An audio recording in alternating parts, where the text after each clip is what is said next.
اور وہ وقت یاد کرو جب ہم نے موسیٰ سے 40 راتوں کا وعدہ ٹھہرایا تھا، پھر تم نے ان کے پیچھے اپنی جانوں پر ظلم کر کے بچھڑے کو معبود بنا لیا۔ اس سب کے بعد بھی ہم نے تم کو معاف کر دیا تاکہ تم شکر ادا کرو۔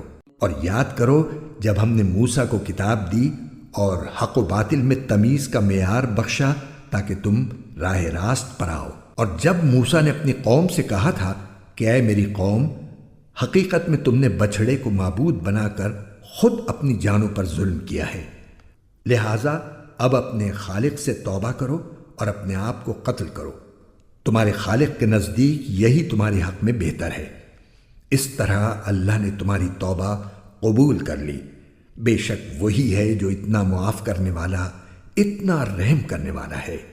اور جب تم نے کہا تھا اے موسیٰ، ہم اس وقت تک ہرگز تمہارا یقین نہیں کریں گے جب تک اللہ کو ہم خود کھلی آنکھوں نہ دیکھ لیں، نتیجہ یہ ہوا کہ کڑکے نے تمہیں اس طرح آ پکڑا کہ تم دیکھتے رہ گئے۔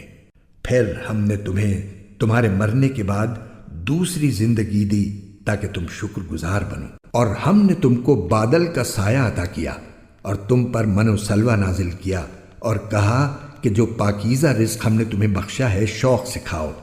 اور یہ نافرمانیاں کر کے انہوں نے ہمارا کچھ نہیں بگاڑا، بلکہ وہ خود اپنی جانوں پر ہی ظلم کرتے رہے۔